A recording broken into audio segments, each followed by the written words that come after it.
Okay, taking a chocobo all the way up here.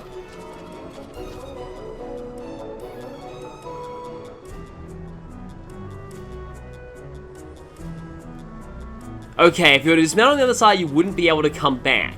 Interesting.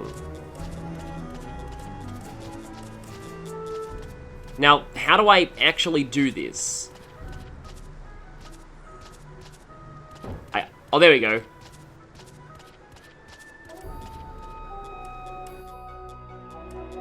I might even reload a save after this, because I don't think I really want to be in here right now. This is the Cerobi's Step. It's an area from much later on that, in fact, is completely optional. And, oh, wow, those are, like, enemy bunga. It's mostly an area for getting chests, because there are some very valuable treasures here if you have a diamond armlet, including some very good accessories. However, the chances are quite low. And, nobody has Libra here. I want to show just how tough the enemies are here, so I'm going to bring in somebody who does have Libra. Okay, there we go. Now, 42 is not as bad as I thought, but it's still quite bad. And there are some Coerl type enemies here. There's a very powerful flyer. This place does have some very nice peaceful music, though. It's one of my favorite tracks in the game, actually, and this was the song that in the vanilla version, well, not vanilla, actually, in the vanilla PS2 Zodiac job system that was only released in Japan, they actually used this song for the Namiensa Sansi, which does not fit at all, I don't think. This music was actually the world map theme for, as you can see, there are traps everywhere, for, what was it? Yeah, Revenant Wings. Bandicoot, yeah, I remember those things. They're named after a Lewis Carroll creature. I think the Bandersnatch or something. And there are a lot of these worms running around.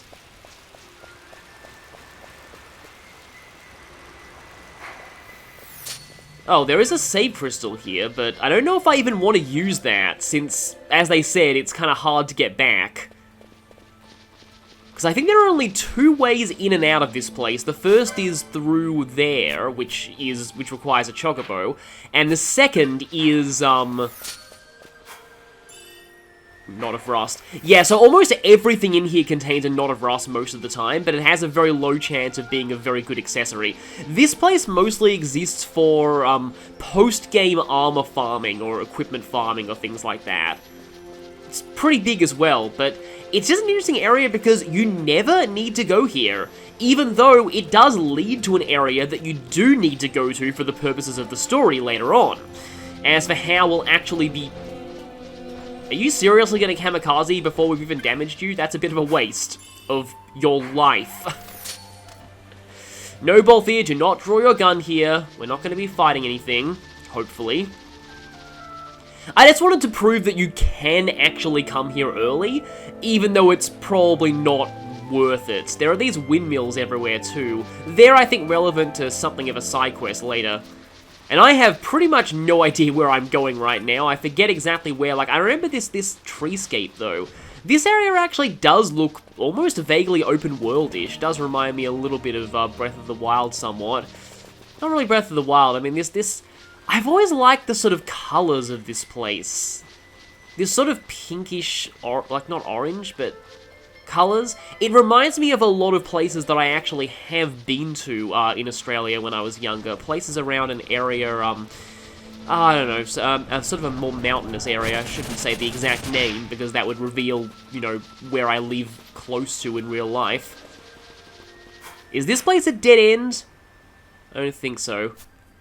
Like as I was saying, this place is pretty huge, but I want to just show what happens at the end of this place because, well, you do suffer from broken bridge syndrome if you try and go this way early. For those who don't know, broken bridge is a TV trope that is very commonly used in a lot of RPGs when you're in an area that you're not supposed to be in.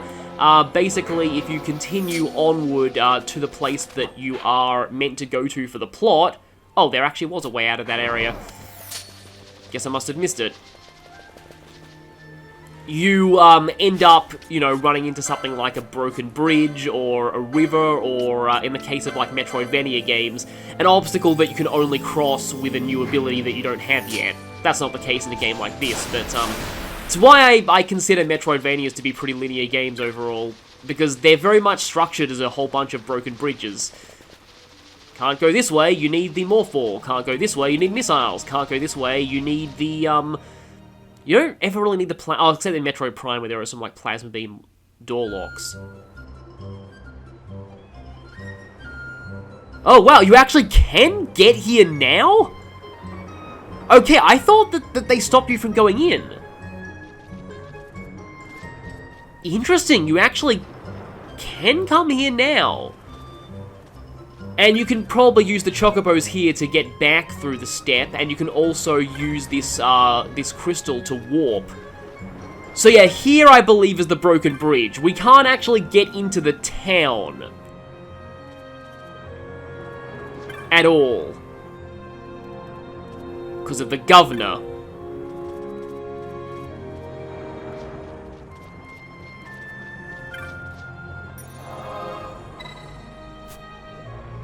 Yeah, it's probably not worth it. I think I'll reload a save.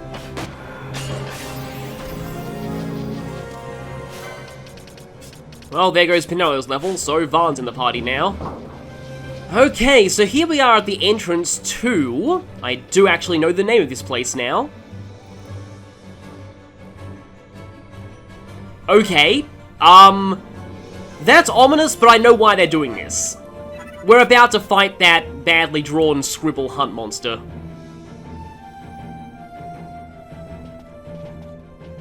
I think?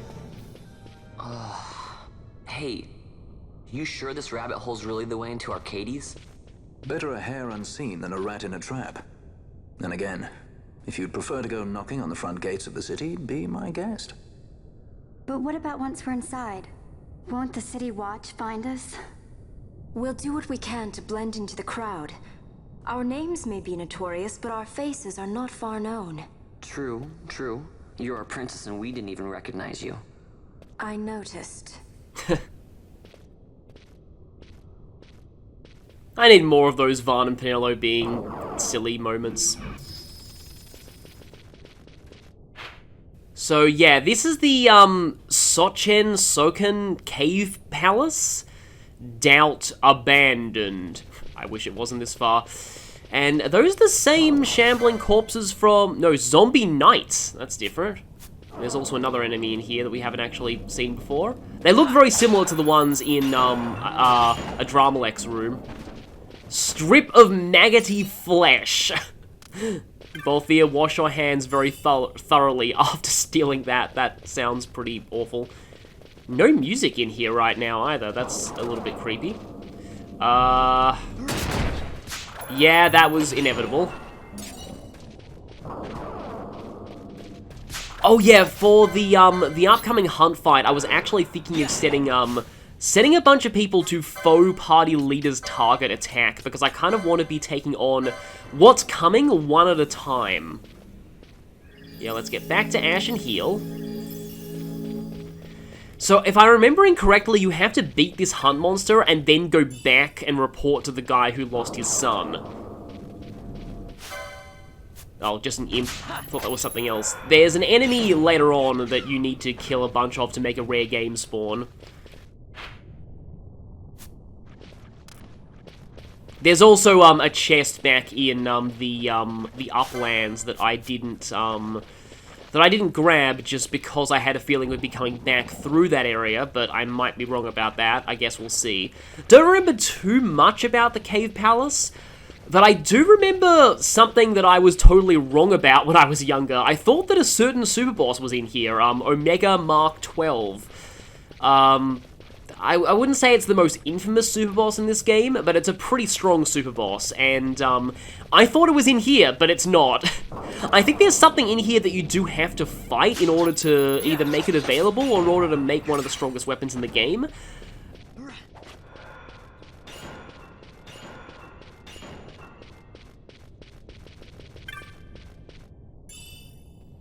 There's definitely a secret part of this game that has something Okay, nice off-screen level up there.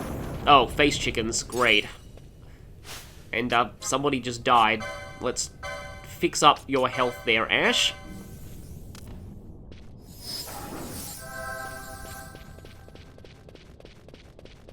Okay, why is this door...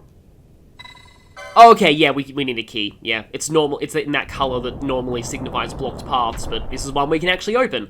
So if you didn't talk to that guy in the uplands, you can't progress at this point. That's another example of broken bridge in RPGs. Yeah, there we go. Wow, this looks like it was actually, like it used to be some kind of a living place.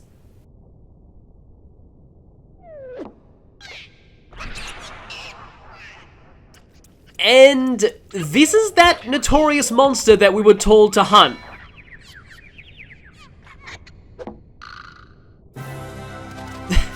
And suddenly epic music. So, right.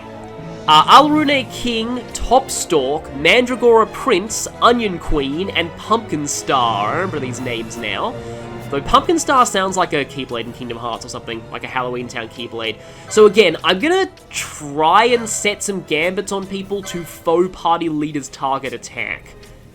Well, Vaughn already has one, and I can upgrade that potion gambit.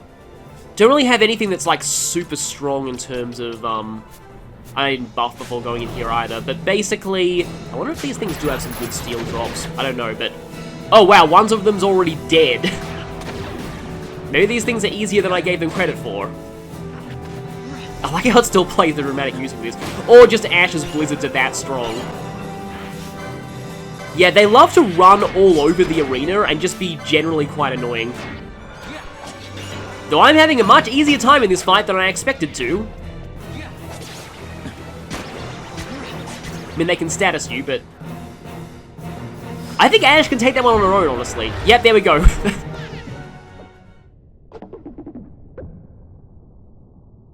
And decapitated pumpkin.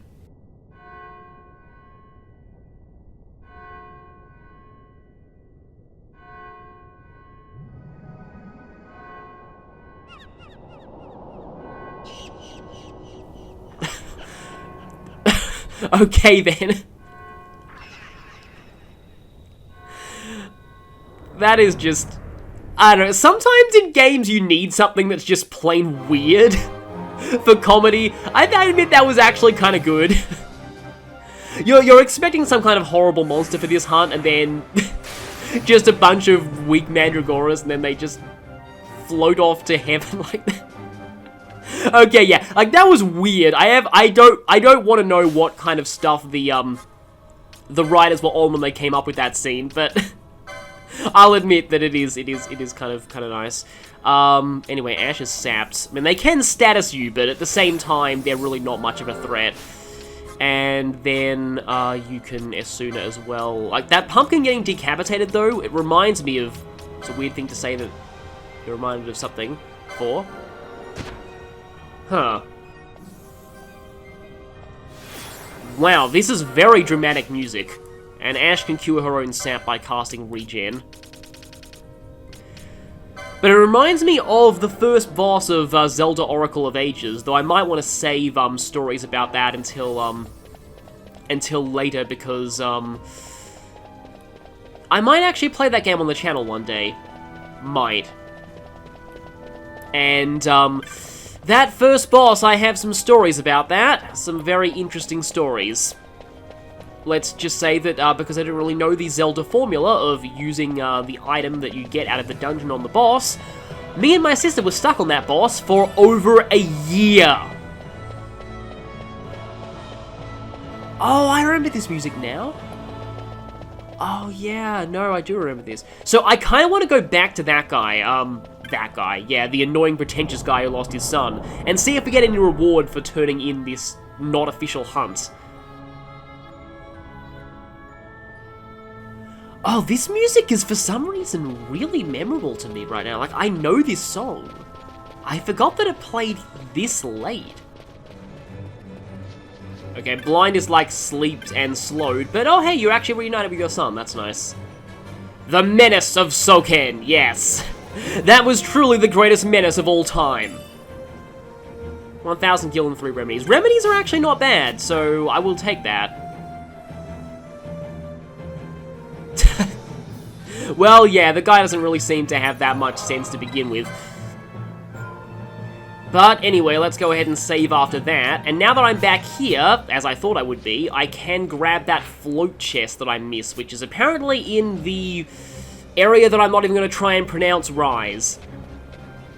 You know, instead of going for, instead of going for Steel constantly, I'm going to change things up with Balthier. I'm going to have him attempt to poach HP critical enemies. He probably won't get the chance, given how quickly Ash kills stuff, but that might be something to try out. There we go. Okay, yeah, it's up here on this cliff. I can show you my map location here. So, as I said in the last part, the chests that contain spells don't respawn. And again, just in case you didn't watch the last part, if you already picked up, like, there are 2 places you can pick up regen, and if you got it in the earlier place, then the regen chest won't show up here.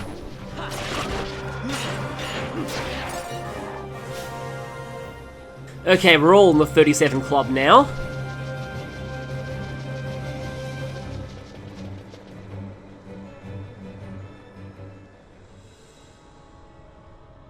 So, a lot of people have been wondering why Varn has so much HP, but Barsh doesn't, even though Barsh, I think, has, like, the highest HP, sort of, quote-unquote, growth of all the characters. Well, one, I'm missing quite a few HP up licenses. They're in a little bit of an inconvenient part of Barsh's license board. But the main reason is that light armor actually raises HP. Whereas heavy armor raises strength, so Barsh is using more heavy armor, that's why his HP isn't as high. And in fact, I want to check something. Does Fran have floats? She does not. However, I do have people like Pinello and Ash who probably do have float. Because there's so many traps in this place that I kind of want to go for float here.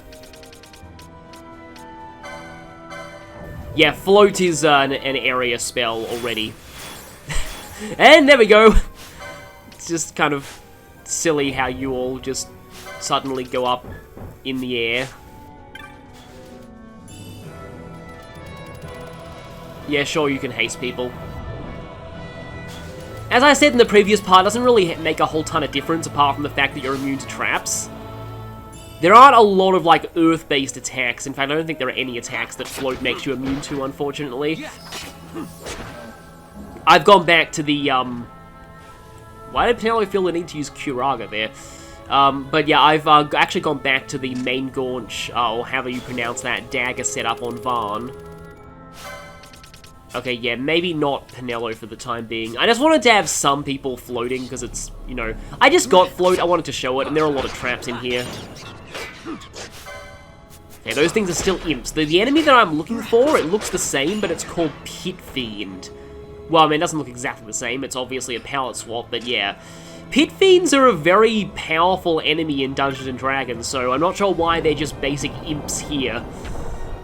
I do like the fact that float actually gives you that little aura below you rather than just making you hover above the ground without any other animations, like certain moves do in Pokemon Colosseum and XD, which I find really silly.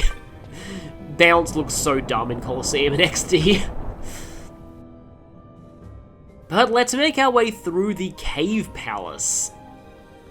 It really does seem like it used to be some kind of palace. Of course, Fran is still vulnerable to stepping on those traps. Wow, that's a lot of money. Let's not push Fran onto the trap, though. Yeah, it looks like there's some kind of ancient ruin. I forgot about that. I thought it was just purely a cave. I'm sure in the, I almost said monster manual, in the, oh, okay. Well, his float wore off at the perfect time for him to step on a, an actual, beneficial trap. But I'm sure there's lore about this place in the, oh, I remember here. There are some, like, Dullahan-like enemies later on in this place, aren't there? Oh! Hi, basically mummified Bunga corpse? That's not scary at all. But if I didn't know any better, I'd suspect that thing was a crystal bug. But I actually think there are only 3 crystal bugs in the game, and they all, are pretty odd. No, but actually is a crystal bug! I did know better!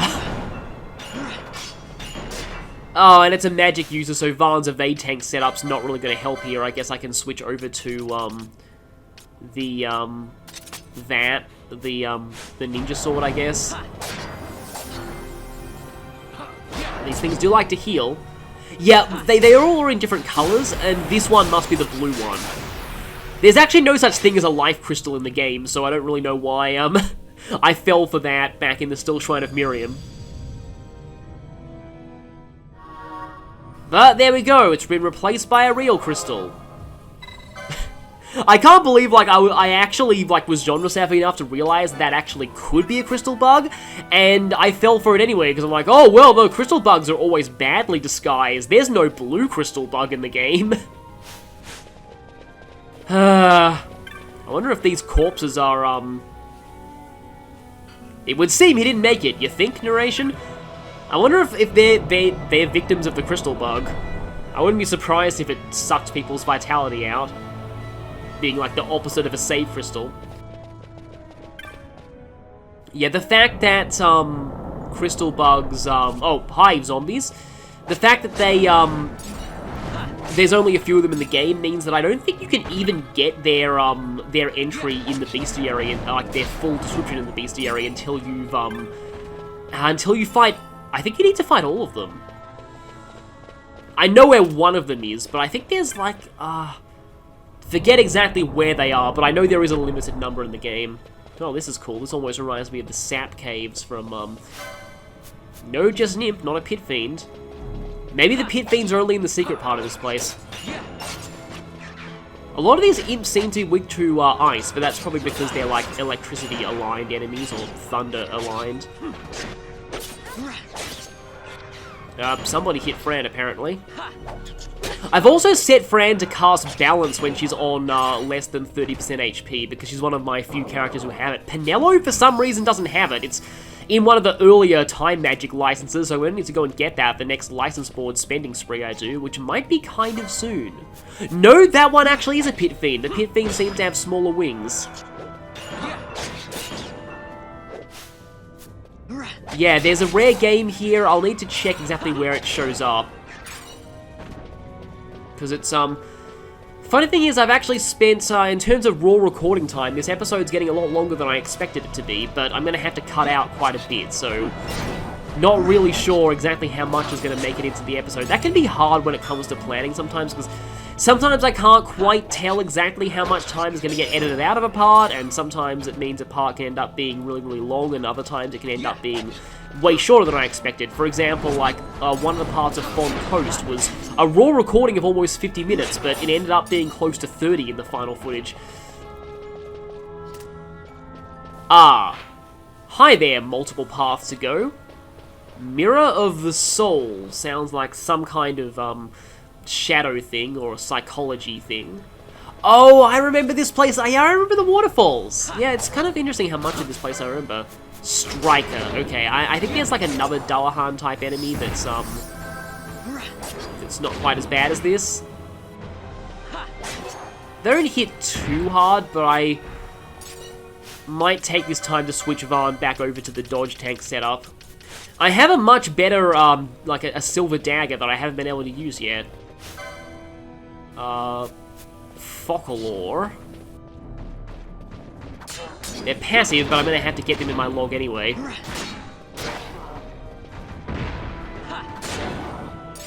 You know, I wonder if Bar should even be using a spear here. There's nothing flying. And the imps don't count as flying, they're more hovering. Aha! I see that the map tells me I can go through this waterfall, except that I actually can't, because... yeah, maybe there's a way to shut off the waterfalls.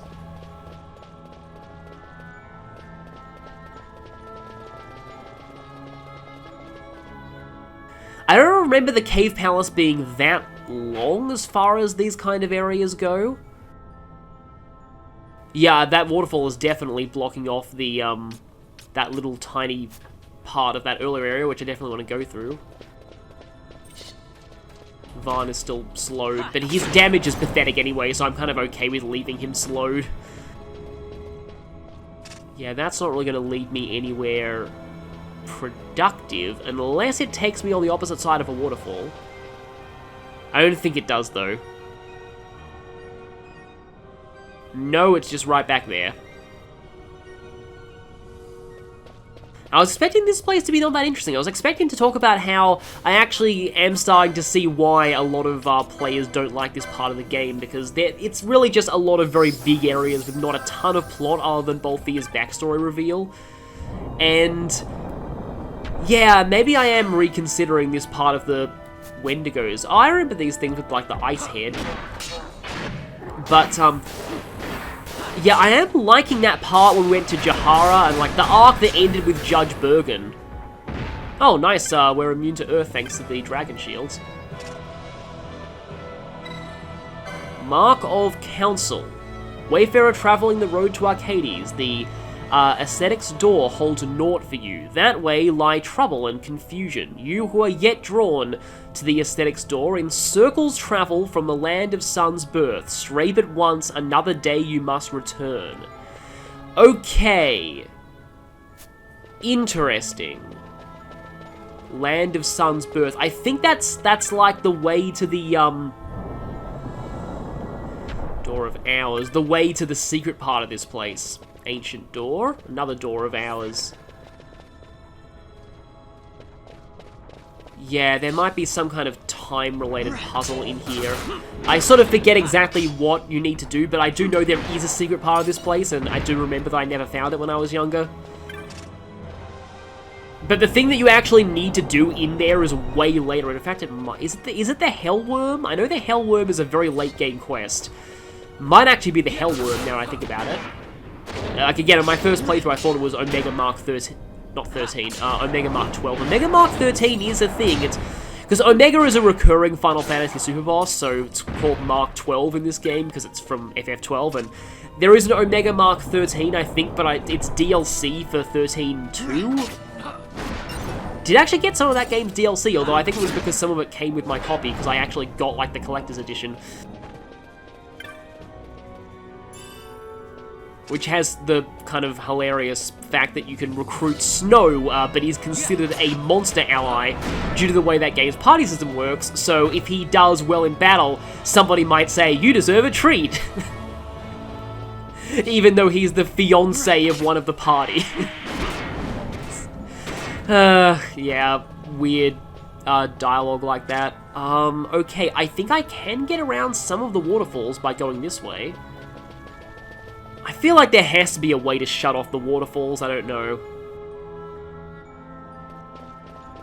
It seems like they work that way. I mean, it doesn't appear that you can even get in there without, stopping waterfalls, potentially. Yes, I will definitely Libra. There are a lot of traps in this place. It almost feels like this is the kind of area you expect there to be an optional Esper in. In fact, that makes a little bit more sense than Adramelech being in the Zertanen Caverns, but I guess Adramelech is an earlier... Aha! I'm glad I went this way, because that's probably the map. I think this song played in a cutscene earlier, that might be why I remember it, because I think it played when we first went into the Tomb of Wraithwall. Which I keep wanting to call the Tomb of the Wraithwall, but I don't think that's anywhere close to what it's called.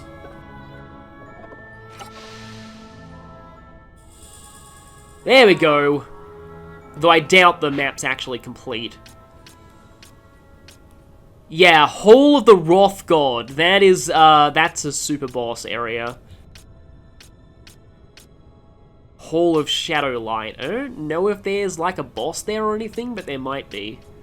Yeah, I think to get to the Hall of the Wrath God, you have to solve one of those puzzles. The lid there hovers in midair. Yeah, I feel like there has to be some way to turn off the waterfalls, because otherwise I don't see any way to get to that tiny little speck of land that's cut off from everything else.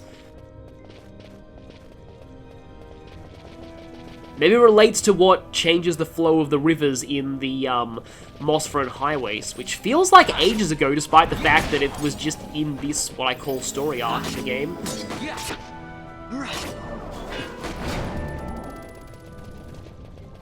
So, like, it's funny, I'm liking these Cedar Uplands a lot less than I remember, but I'm liking this place a lot more than I remember liking it.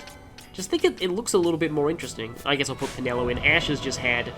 And if anything, I just kind of feel like Ash is a little bit OP at this point. She's kind of destroying most enemies she fights.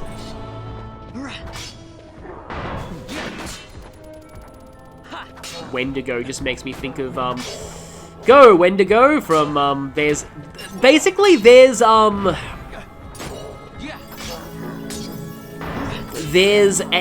why is she attacking and not using, Drain, I wonder? Does she have that off, or... No, it's still there. But, from, like, there was a compilation of voice clips from, Shining Force 3, the game with Arctic Blast. But I just like lines besides that one. Like, the lines people say for summons, like, Rise, Phoenix. That was just... I don't think that video exists anymore, actually. And there was, like, this goblin character who sounded like Elmo, so, I called them Grelmo. And in my headcanon, they were in denial about being part Muppet and would violently attack anyone who said that they were. Yeah, I don't think that video exists anymore again, but I was really into that video a while back, and I even considered writing, like, a fanfic about my stupid headcanon version of it, because, like, I know nothing about Shining Force 3. Apparently it's quite a good strategy RPG, but, yeah, it's mostly known for its infamously terrible voice acting, and I wanted to write like a dumb fanfic about these characters, knowing nothing about them, but only basing their characterizations on the bad voice acting versions. So, like, the main character was called Sir Bob the Bored, because his voice sounded perpetually bored. And then, like, and then this girl who was his childhood friend slash love interest, but she couldn't confess her feelings to him because her voice was so quiet that no one could hear her when she did. Because one of them just... The sound mixing must have been terrible because her voice was just... Like, you couldn't hear anything she said. And then there was the Arctic Blast guy, who... That was his name. That was what I called him. It's like the one line from that game. I think it was like a 3-part game in Japanese, and only the first part ever got released officially in English. But, like, again, from what I've heard, it's actually quite a decent game with, from... Again, what I've heard, a pretty good story, but... Yeah, it just apparently suffered from, like, a really bad localization, and, yeah, so that was what I was saying about Ash being kind of OP. 9,000? Really? Ugh. Either these things' magic defense is, like, nothing, or, I still saw an exclamation mark. Yep, there was a chest. Or, like, Ash is just... Black Mage is just so good. Uh-oh. The screen faded. Does that mean there's a boss? Music changed. Yeah, there's a boss, isn't there? That looks very boss-shaped. Wow, we're having this boss theme again for a first time in a while.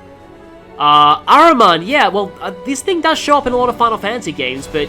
Oh, and I should probably equip both of them as a sword, because ghost-type enemies usually are resistant to guns. Alright, it's using Doom. Okay, I have a slight idea. I'm gonna do some mid-battle licensing. Not for Red Battle Mage, but for Archer, because... Battle Lore, which isn't the main thing that I want. Potion Lore 3... Potion Lore 2, because one of Archer's main assets, apparently, is that it gets all 3 potion lores. Not really the best thing to have, as an asset, but it might help here. All 3 of those. Can she equip that item that increases the damage of, not damage, the power of potions? Okay, she can. And I swapped her into the party. This is gonna be fun. Fran's a little hurt, but don't do Fire. Instead, I need to sort these, because where are my X potions? There we go, okay, 10 X potions. Foes, Araman. Okay, that didn't do as much as I thought it would. Does she not have, like, the first potion lore or something? Because I've heard this can do up to 5,000 damage. Alright, he was teleporting, that's why it said no target available. X potion, foe.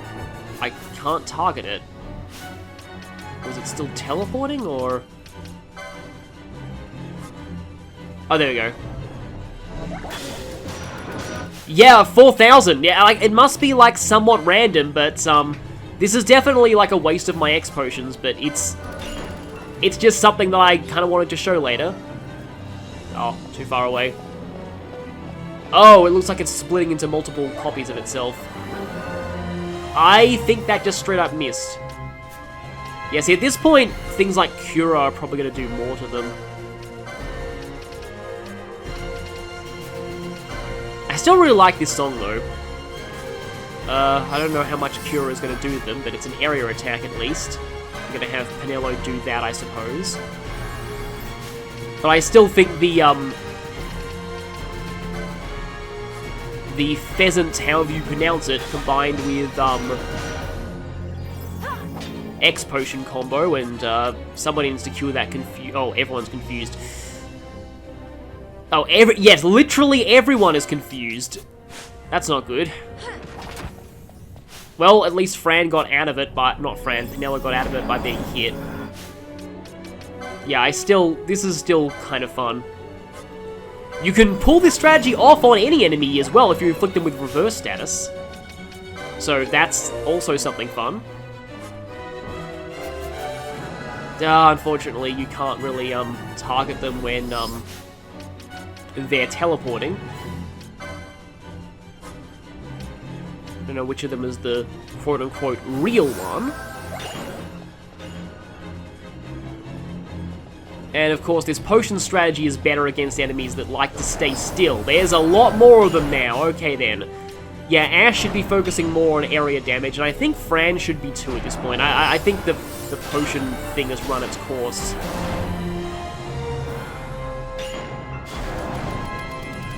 It's dividing again. But we have a lot of area attacks. This is another boss that I completely forgot about.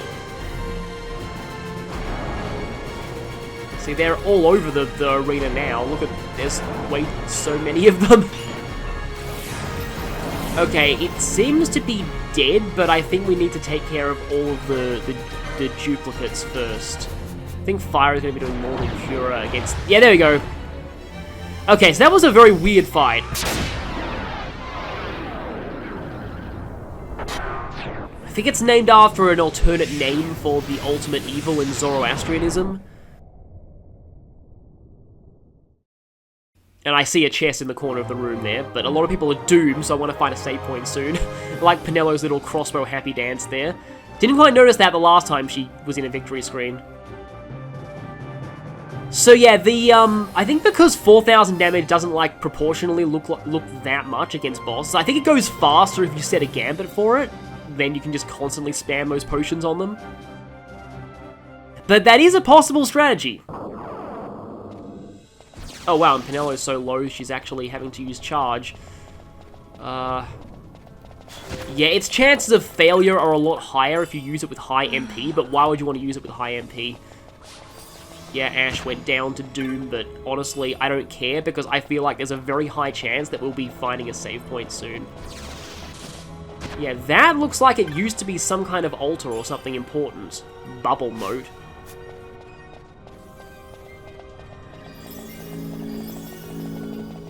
Let's keep on going. Yeah, raw recording time of this episode is approaching an hour now. I don't know how long it'll end up being, but it would kind of be nice to have the whole area one. Silence gasp, eh. Oh, wow, we actually got a teleport stone out of that enemy. I just noticed that. I almost wonder if, well, Penelo just went down. I almost wonder if, like, Ash has so much MP at this point that maybe the half damage for... not half damage, the half MP stuff is not as useful to her as silence immunity.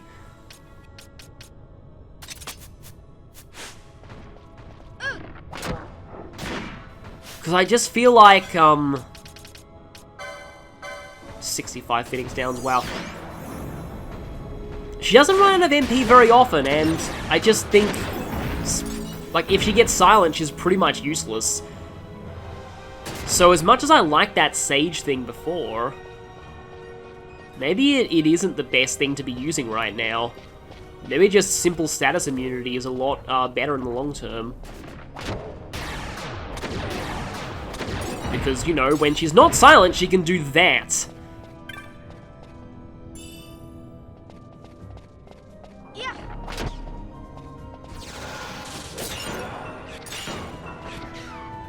And silence seems to last quite a while.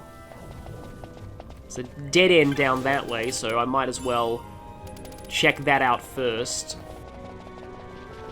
Don't know if this is what leads to the secret part, but like, again, we're probably not gonna want to go to the secret part for ages, and thank you for the raise, Pinello. I will now control you as a token of my thanks. Not really, because the game kind of just made me. That looks nice. Even though the water looks a little bit of a... that animation on the water looks a bit dodgy. Just, getting close. Let me actually get chest. Sometimes it's a little finicky about, like, what side you can pick up chests from. Yeah, we should be getting very, very close. Because once we're through here, then we're into Arcades.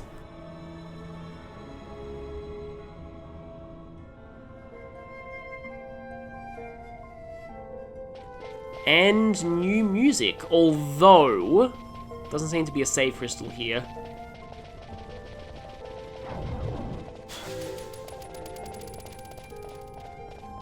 Yeah, that's the elevator. That's going to lead up to where Arcades is.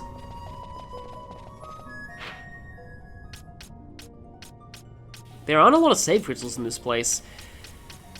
But I think, for now, this should be where we'll leave things, because we've gone through pretty much this whole area. And after that, and then next time, I think I'll try and take on that rare game, or look up where it is, and then I'll see you in Arcades itself, where things get kind of interesting and weird at the same time.